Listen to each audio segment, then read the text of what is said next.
Assalomu alaykum hurmatli talabalar. Mazkur mashg'ulot bilan biz suv gigiyenasi tematikasi, ya'ni mavzuga oid masalalarni o'zlashtirishni davom ettiramiz.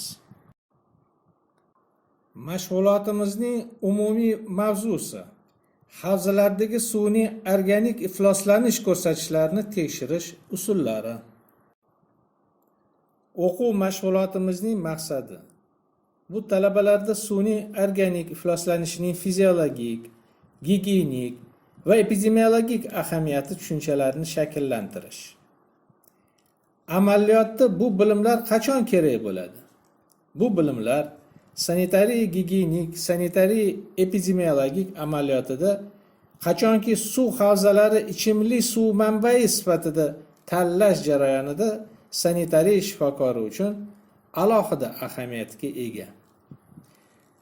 Shunday ekan, biz organik ko'rsatkichlarning mohiyati va tekshirilishi haqida suhbatlashamiz. Aynan bugun biz bu borada suvning oksidlanuvchanligini ko'rib chiqamiz. Odamzod qadimgi zamonlardan boshlab turli suv havzalaridan foydalangan.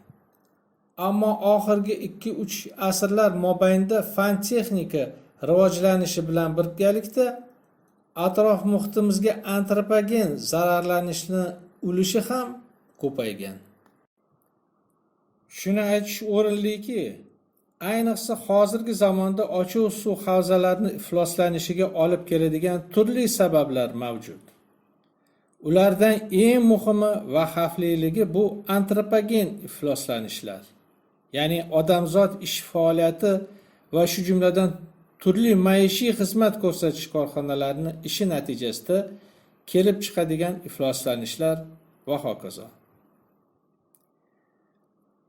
Ko'rib turganingizdek, suv havzalarining ifloslanishi sabablari quyidagicha. Bu xo'jalik chiqindi suvlari, sanoat korxonalari chiqindi suvlari, qishloq xo'jaligidagi chiqindi oqavalar, suv havzalariga xo'jalik va sanoat korxonalarining qattiq chiqindilari, hayvonlarning murdalari, o'simliklarning chirishi, atmosfera yog'inlari oqavalari. Oldimizga qo'yiladigan maqsadlarga erishishimiz uchun biz muhim masalalarga aniqlik kiritishimiz lozim. Ya'ni, birinchidan, ochiq suv havzalari sifat jihatdan ko'pincha talablarga javob bermaydigan bo'lsa, nega ichimlik suv manbai sifatida ko'riladi? Ikkinchidan, ichimlik suv sifatiga qanaqa talablar qo'yiladi? Uchinchidan, ko'p vaqt va xarajatlarni talab qilmaydigan balvosita bo'lsa ham suvning sifatini aniqlash usullari mavjudmi? Katta aholi punktlarida himoyalangan yer osti suv manbalarining sifati yaxshi bo'lgani bilan debiti, ya'ni miqdoriy jihatdan ko'p aholining ichimlik suviga bo'lgan ehtiyojlarini to'liq qoplay olmasligi sababli ochiq suv havzalarini ichimlik suv manbai sifatida qo'llash majburiy chora bo'lib hisoblanadi. Yuqoridagilarni inobatga olgan holda aytish kerakki, ochiq suv havzalarini ichimlik suv manbai sifatida foydalanishimiz uchun birinchi navbatda uni sifatini aniqlashimiz kerak. Eslab o'tish joizki, 2011-yilda qabul qilingan 950-2011 davlat standartlariga ko'ra ichimlik suvi epidemiologik jihatdan xavfsiz bo'lishi kerak, kimyoviy tarkibi bo'yicha zararsiz bo'lishi kerak, organoleptik xususiyatlari yoqimli bo'lishi zarur.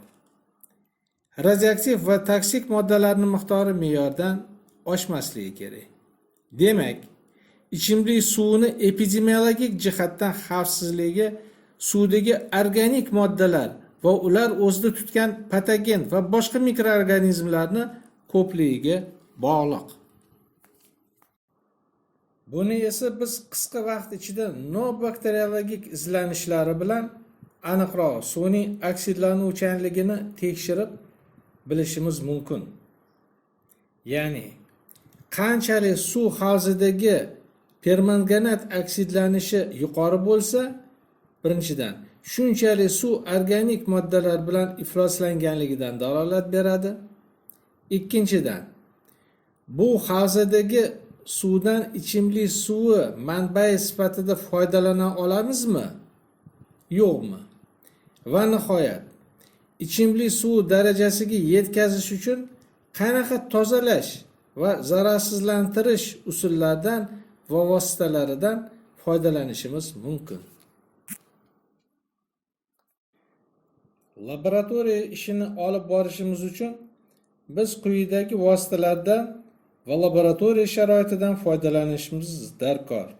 Shu jumladan suv havzadagi yoki akvariumda model sifatida maxsus tayyorlangan suvdan reaktivlar 1:3 nisbatda sulfat kislotasi, 0,1 normal kaliy permanganat eritmasi va 0,1 normal shovul kislotasi eritmasi, Nestle reaktiv, 50% signet tuzi eritmasi, Gris reaktivi va boshqalar, laboratoriya jihozlari va idishlardan. Qulaylik uchun amaliy qismni qadamma-qadam olib borishimiz ma'qul. Tekshiruvni bajarish tartibi quyidagicha. Birinchi qadamda biz 200 ml kimyoviy kolbaga 100 ml tekshiriluvchi suv solamiz.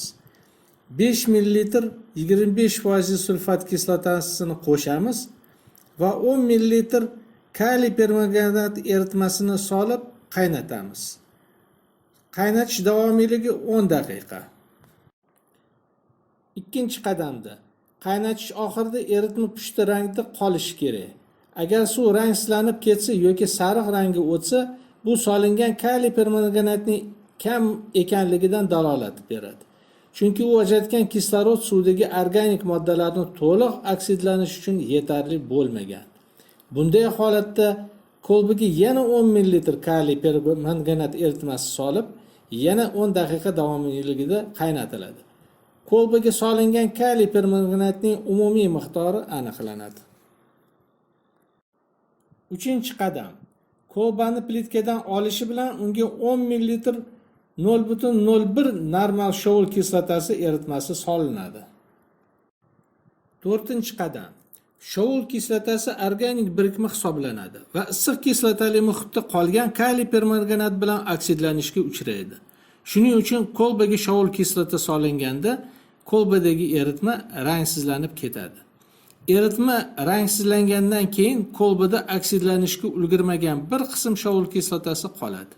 Shuning uchun issiq eritmani shu zahotiyoq 0,01 normal kaliy permanganat eritmasi bilan och pushti rang hosil bo'lgunga qadar titrlaymiz. 5-qadam. Titrlash uchun sarflangan kaliy permanganat miqdori V2 bilan ifodalanadi.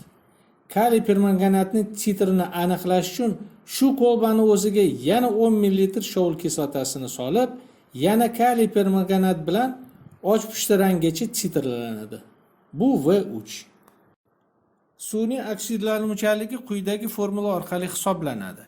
X barobar suratida sarflangan suyuqliklarning hajmi va koeffitsiyentlar, mahrajida esa 100. Ularning ta'rifi pastda keltirilgan. Natija milligram litrda yoki milligram detsimetr kubda belgilanadi. Hisoblash misoli. 100 ml tekshiriluvchi suvga 10 ml kaliy permanganat solgan edik. Qaynatgandan keyin yana 10 ml kaliy permanganat sarflandi. Shovul kislotasi birinchi marta qo'shilgandan so'ng titrlash uchun 5 ml, ikkinchi marta esa 9,5 ml kaliy permanganat eritmasi sarflangan. Demak, suvning oksidlanuvchanligi 13 mg litrni tashkil qildi. Natijasini tahlil qilmoqchi bo'lsak, 950-2011 ichimlik suv davlat standartiga binoan olingan suv namunasi organik moddalar bilan ifloslanganligini anglatadi. Chunki namunamizning oksidlanuvchanligi me'yordan 2,5 barobar ko'p. Demak, unaqa suvdan ichimlik suv manbai sifatida foydalanishimiz uchun deyarli ishlov berishimiz zarur. Darsimizning yakunida nazorat savollarini o'rganib chiqib, ularga javoblarni tayyorlashingizni so'raymiz.